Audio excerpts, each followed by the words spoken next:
మీ మోకాల నొప్పులకు ఎటువంటి సర్జరీ లేకుండా ఎపియాన్ పెయిన్ క్లినిక్ అందిస్తున్న అత్యాధునిక చికిత్స.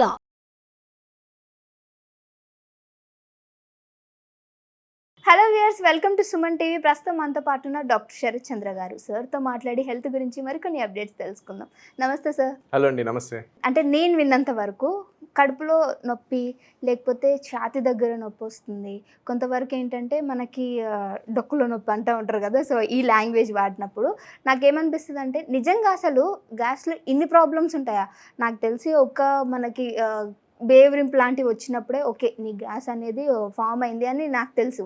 బట్ ఇన్ని పెయిన్స్ ఉన్నప్పుడు ఇన్ని ప్రాబ్లమ్స్ వస్తుంటే ఇవి కూడా గ్యాస్కి సంబంధించిన ప్రాబ్లమ్స్ అని క్వశ్చన్ వచ్చింది నాకు. నిజంగా అసలు గ్యాస్కి సంబంధించి మనకి ఎన్ని పెయిన్స్ అని మనం తెలుసుకోవచ్చు అంటారు? అసలు ఎన్ని ఉన్నాయో చెప్పండి సార్, ఇదే క్వశ్చన్ నాకు ఈరోజు. సో తప్పకుండా అండి. సో మనకి మీరు అన్నట్టు సో స్టమక్లో కూడా చాలా రకాలైన పెయిన్స్ ఉంటాయండి. సో అన్ని పెయిన్స్ కూడా గ్యాస్ పెయిన్స్ కాదు. సో కాదు, మనకి లొకేషన్, సివియారిటీ అండ్ అది వచ్చే ఫ్రీక్వెన్సీ, వీటిని బట్టి క్యారెక్టరిస్టిక్స్ని బట్టి మనం ఒక అంచనా ఉంటుంది. సో ఫర్ ఎగ్జాంపుల్ మనకి అప్పర్ అబ్డామెన్లో కనుక పెయిన్ అట్లాగా ఏమైనా వస్తే అది యాసిడ్ రిఫ్లెక్స్ కానీ, గాల్ బ్లాడర్ పెయిన్ కానీ, ప్యాంక్రియాస్ పెయిన్ కానీ మనం సస్పెక్ట్ చేస్తాం.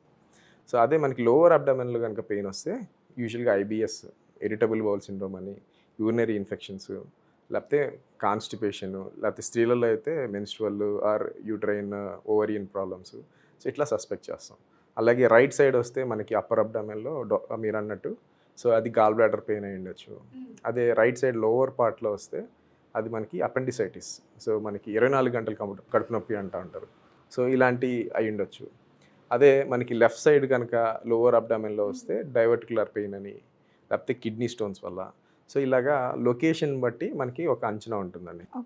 సో యూజువల్గా మనకి ఇది గ్యాస్ పెయిన్ మనకి ఇప్పుడు చాలామందికి ఫస్ట్ ఈ అప్పర్ పార్ట్లో రాగానే చాలా వరకు గ్యాస్ పెయిన్ అనుకుంటూ ఉంటారు. అది హార్ట్ పెయిన్ కూడా ఉండొచ్చు, ఒక్కొక్కసారి హార్ట్ పెయిన్ అనుకుంటే గ్యాస్ పెయిన్ అయి ఉండొచ్చు. సో దీన్ని డిఫరెన్షియేట్ చేయడం అనేది చాలా ఇంపార్టెంట్. సో యూజువల్గా గ్యాస్ పెయిన్ అనేది ఫ్యూ మినిట్స్ ఉంటుంది. అండ్ యూజువల్గా కడుపు టైట్నెస్, ఒక తేన్పో, గ్యాస్ రిలీజ్ అయిన తర్వాత మనకి పెయిన్ అనేది సిగ్నిఫికెంట్గా తగ్గిపోతుంది. రిలేషన్ ఏదైతే నేను చెప్తున్నానో సో ఇది జనరల్గా వాళ్ళు రిపీటెడ్గా ఫేస్ చేస్తూ ఉంటారు. వాళ్ళకి లాంగ్ టర్మ్గా యూజువల్గా యంగ్ పీపుల్, కొంచెం ఎక్కువ అవుట్ సైడ్ ఫుడ్స్ తినేవాళ్ళు, వీళ్ళల్లో ఈ గ్యాస్ పెయిన్ అనేది మనం సస్పెక్ట్ చేయొచ్చు. అదే కొంచెం మిడిల్ ఏజ్ ఆర్ ఓల్డ్ ఏజ్లో ఇలాంటి పెయిన్ వస్తే మనం అది గ్యాస్ పెయిన్ అని చెప్పి తీసేయడానికి లేదు. సో వాళ్ళలో ఖచ్చితంగా ఉండే అవకాశం ఉంది, హార్ట్ పెయిన్ అయి ఉండొచ్చు. సో ఫస్ట్ అది మనం రూల్ అవుట్ చేసుకోవాలి. సో మనం ఇది గ్యాస్ పెయిన్ ప్రాబ్లం ఏంటని ఫిగర్ అవుట్ చేయాలి. ఫస్ట్ గ్యాస్ పెయినే కదని ఒక గ్యాస్ టాబ్లెట్ వేసుకుని ఇంట్లో కూర్చోవడం కంటే, సో వాళ్ళు కనుక కొంత ఇబ్బంది అది పెరుగుతూ ఉన్నా, లేకపోతే చెమటలు రావడం, కొంచెం ఊపిరి అందనట్టు అనిపించడం, వామిటింగ్ ఫీలింగు, వాళ్ళకి తెలియకుండా వామిటింగ్, మోషన్ ఇట్లాంటివి ఏమైనా అయిపోతూ ఉంటే ఇది ఖచ్చితంగా హార్ట్కి సంబంధించిన పెయిన్. అండ్ మనందరికీ తెలిసిందే, సో కొంచెం ఎడం వైపుకి కానీ, ఈ దవడ భాగంలో కానీ ఇట్లా రేడియేటింగ్ పెయిన్, అది అలాంటి హార్ట్ రిలేటెడ్. కానీ ఇప్పుడు మనం ఇందాక అనుకున్నట్టు మిడిల్ ఏజ్డ్ అండ్ పెద్దోళ్ళే కాకుండా ఇప్పుడు యంగ్ ఫెలోస్లో కూడా మనం హార్ట్ ప్రాబ్లమ్స్ని చూస్తున్నాం. సో నా ఉద్దేశం ఏంటంటే, సో 99% గ్యాస్ పెయిన్ అయినా కూడా ఒకసారి ఈసీజీ చేయించుకొని ఏం లేదు అనుకుంటే ఆ ఒక్క అంటే కన్ఫ్యూజన్ కూడా మనం కాపాడిన వాళ్ళు అవుతాం. సో మనం ఆ 100 కేసుల్లో 99 మనకి 99% గ్యాస్ అయి ఉండొచ్చు. బట్ ఆ ఒక్కళ్ళు ఎవరైతే గ్యాస్ కాకుండా నిజంగా హార్ట్ ప్రాబ్లం ఉంటుందో వాళ్ళని మనం కాపాడిన వాళ్ళు అవుతాం. So any pain in the upper chest కానీ, లేకపోతే హార్ట్ దగ్గర ఏరియాలో మీకు పెయిన్ ఉంటే సో ఒక చిన్న ఈసీజీ చేసుకుంటే మనకి క్లారిటీ వచ్చేస్తుంది. అండ్ యూజువల్గా మనం ఈ గ్యాస్ పెయిన్ అనేది ఈ తేన్పులు ఎక్కువ రావడం, బ్లోటింగ్, ఫ్లాటులెన్స్ అంటే ఎక్కువ కింద నుంచి గ్యాస్ పోవడం, ఇలాంటి వాటితో రిలీఫ్ అనేది వస్తూ ఉంటుంది. అండ్ యూజువల్గా ఫుడ్తో ఎక్కువ అవడం, ఇట్లాంటివి చూస్తూ ఉంటాం. హార్ట్ పెయిన్ ఏంటంటే మన ఎగ్జర్షన్తో పెరుగుతుంది. సో ఇప్పుడు మనం పరిగెత్తినప్పుడు, హెవీ వెయిట్స్ లిఫ్ట్ చేస్తున్నప్పుడు, మెట్లు ఎక్కుతున్నప్పుడు, అట్లాంటప్పుడు గుండె పెయిన్ అనేది ఎక్కువ గమనిస్తూ ఉంటాం. ఓకే సార్, నేను విన్నంత వరకు ఏంటంటే వెనకాల మన వీపు భాగంలో కూడా గ్యాస్ పెయిన్ అనేది వెళ్తుంది, ఆడ కూడా వస్తుంది అని విన్నాను. నిజమేనా సార్? కరెక్ట్ అండి. సో అది గ్యాస్ పెయిన్ అనేది ఇంకొక ముఖ్యమైన మీరు పాయింట్ కరెక్ట్గా అడిగారు. సో గ్యాస్ పెయిన్ అనేది ఒక ఏరియాలో ఉండదు. సో ఇది రొటేట్ అవుతూ ఉంటుంది. ఒకసారి ఫ్రంట్ వస్తుంది, ఒకసారి ఒకవైపు వస్తుంది, ఒకసారి ఇంకో వైపు వస్తుంది, ఒకసారి బ్యాక్ వస్తుంది. ఇట్లాగ రొటేట్ అవుతూ ఉంటుంది. సో అది గ్యాస్ పెయిన్. అంటే తెరలుగా వస్తుంది. అంటే కొంచెం హైట్ అంటే ఎక్కువ పెయిన్ రావడం, మళ్ళీ కొంచెం తగ్గినట్టు ఉండడం, మళ్ళీ అట్లా.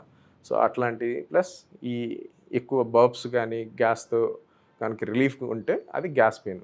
అండ్ హెవీ ఫుడ్ తిన్నప్పుడు ఇలాంటి పెయిన్ వస్తూ ఉంటే కూడా గ్యాస్ పెయిన్. సో ఇలాగ మీరు అన్నట్టు సో ఒక లొకేషన్ అనేది ఉండదు దానికి. సో అది రొటేట్ అవుతూ ఉంటుంది. సో అది కూడా ఇంపార్టెంట్ డిస్టింగ్విషింగ్ ఫ్యాక్టర్ అండి. సో రొటేట్ అవుతున్నా కూడా గ్యాస్కి సంబంధించిన పెయిన్ లాగే అనుకోవాలి. ఓకే. సో గ్యాస్ పెయిన్ని మన సివియారిటీ తెలుసుకోవాలంటే ఎలా సార్? సో గ్యాస్ పెయిన్ యూజువల్గా మనకి ఒక మ్యాక్సిమం 10-15 మినిట్స్లో తగ్గిపోవాలండి.